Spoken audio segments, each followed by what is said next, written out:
Kadagko, di ba guys? So, anhon ano hina? Syempre, panitan. Dako pa na guys sa butkon ko, abi nyo lang. Kag samtang gapamanit ako. Disgrasya nga napila sang akon kamot sa pagkihad ko sang dako-dako nga balingohoy. So, dra ginada nga part guys. Kag nakita nyo man guro sa tsura ko guys, layo sa atay,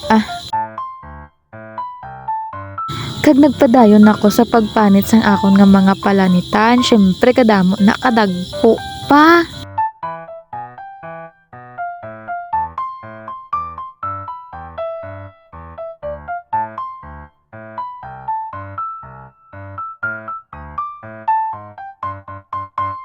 Patapos na akong panit guys, kag isa ina ka laundry basket, di ba? Damo-damo. Kag dali-dali ginugasan ko na guys kay para maumpisahan na sa akong manghod nga kaguron. So siya na nag-una kagod tapos ginbuslan ko kay nakapoy na siya kuno. Apat man na kami guys nagbulos-bulos kagod kay sa kadamo ginaya guys. So sa mga naga-wonder da kung paano magkagod, amo na hapos tulukon kay gaalalay na ng akon nga baga kakagod guys, sabi nyo lang. So dapat amo gina siya guys kapino ho amo gina. Kag samtang kakagod ko nag-abot ang akon nga stock. So gindali-dali ko na dayon buksan. Kag pamutos ko na lang dayon ang iban nga mga order. Nagpa-cute pa siya ho. Kag tapos na ko nagali guys waligo. Kay may inog-meet up ako nga order. Kag mayo lang ding bata iya ho pungko-pungko lang. Tapos na siya gali kagod kag napugaan na siya ni tita. Amo na ni siya guys ang ginguan niya ho. Dapat amo gina ha. Tapos nagpanit na da si tita kalubi nga ginpangayo namon sa pihak balay. Kag may butong pa na guys. Kag naglakat ko anay, nag-deliver ko sang mga order. Kag nagdulong ko sa barbershop ni papa sang mga order nga iban. Kay hambal ko na kaduwa nga makuha is karon pa nila ko kwaon. Kag nakita ko ni guys wow sa kalaway. Tapos, sa puli ko sa balay, nagkagod ko din kalubi.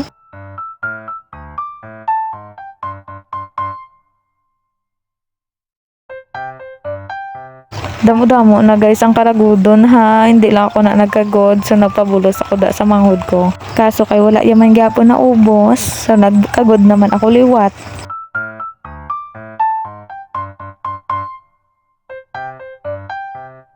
Nagkuha na da sang dahon kasaging si tita kay para malahob na inis ang isa ko kamanghod.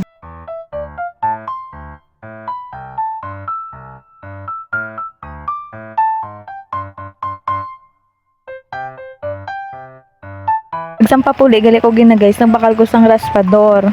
Kay makagud kita sang butong. So halin man na sa piyak balay.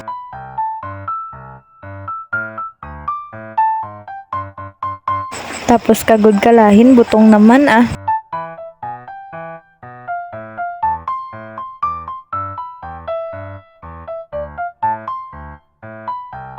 Kag di ginaya madula ang tilaw sir yeya. Birada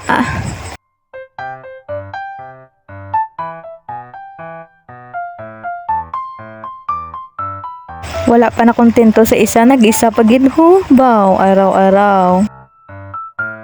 Kag sa lawig nga kaguranay natapos na gidman, di ba? Amo na kadamo ang aton nga butong. Kag syempre nagpahuway man tae abi nyo hindi makapoy. Sus. Kag wala ko gali kabalo nga na mix na ni tita tanan. So ang lubi na lang nga butong ang wala. Kundi amo na ako na bidyuhan, baw.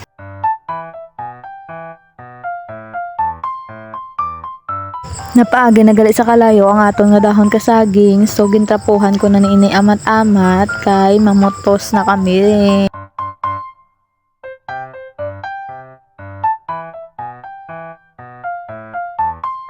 Tansya na lang na guys ang amon pamutos bahala na gamay kag dako. Importante makaon. Kami wala na makaon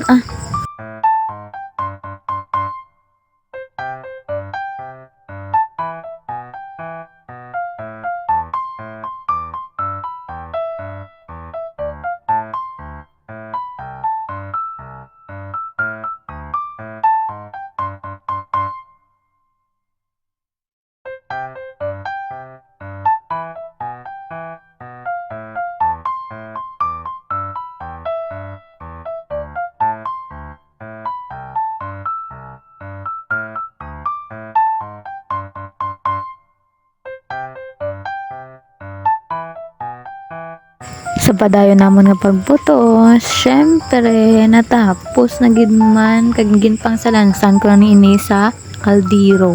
Kagabi nyo nagabutang-butang lang ko da guys. Hoy wala, ginaisip ko na guys. Kag ready to salong na ni. Sang natapos na namon tanan-tanan, nagkaon ako sang balinghoy nga gintanok sa manghod ko kagina. Bisan tinanok lang na iya guys, pero tig na iya kanamit, makurukid all pa na iya. Kaging pakalayuhan na namon ang amon nga lulutuon. Tapos, nanawag ang manghod ko, may dala siya nga santol. So, halin na sa likod sang amon nga balay. Gaidlok-idlok pa ako kuya ba? Idlok. Ako ba dinamit na?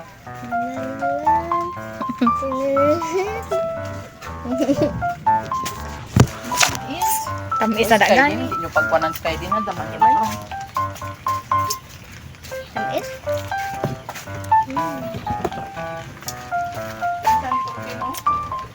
Get! Naubos na naman kakaon ng santol, pero sige man gyapon ang luto sang amon nga alope. O, nagabukal-bukal na na siya ya guys ha. Kag samtang ginaluto to guys, nagwa ko sa balay, kag tawa nyo guys kung ano kanami ang view di sa likod ka balay namon, di ba?